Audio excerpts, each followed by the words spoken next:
તો વસ્ત્રાલમાં પણ શોભાયાત્રા નીકળી હતી ત્યારે અમારા સંવાદદાતા જિગ્નેશ પટેલ વધુ વિગત આપી રહ્યા છે। જિગ્નેશ, તમારી પાસેથી જાણવા માંગીશું, આખો દેશ જ્યારે રામમય બન્યો છે ત્યારે વસ્ત્રાલના લોકોએ પણ ભવ્ય શોભાયાત્રા કાઢી। એ દ્રશ્યો અમે તમને બતાવો કે કેવા ભક્તિમય માહોલમાં વસ્ત્રાલવાસીઓ હાલ જોવા મળી રહ્યા છે।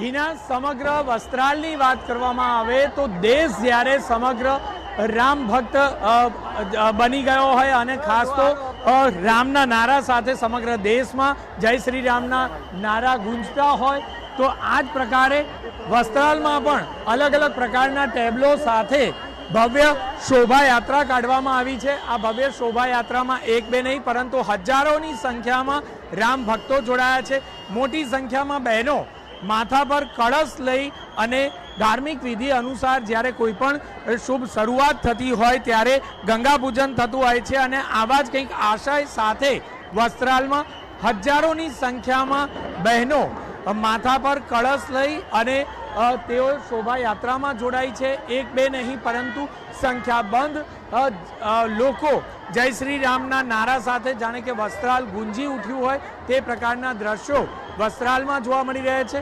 વસ્ત્રાલમાં જે આવેલા રસ્તાઓ છે તે રસ્તાઓ શોધે જોવા ન મળે તે પ્રકારના લોકોની ભીડ જોવા મળી રહી છે, કારણ કે જે રીતે ભક્તિમય વાતાવરણ બન્યું છે તે દેશભરમાં છે ત્યારે વસ્ત્રાલના લોકોએ પણ એક અનેરું આયોજન કર્યું છે જેમાં એક બે નહીં પરંતુ લાખોની સંખ્યામાં ભાવિ ભક્તો જોડાશે। અને સૌથી મહત્વની વાત હિના કે આજના દિવસે જ્યારે અયોધ્યાના સમગ્ર કાર્યક્રમ આવતીકાલે પ્રાણ પ્રતિષ્ઠાનો કાર્યક્રમ છે ત્યારે આજના દિવસે પણ 40,000થી વધુ લોકોનો ભોજનનો આયોજન કરવામાં આવ્યું છે અને આવતીકાલે લગભગ 1.5 લાખ લોકો એક જ જગ્યા પર ભોજન લેશે તે પ્રકારની વ્યવસ્થા પણ વસ્ત્રાલના રહીશો દ્વારા કરાઈ છે।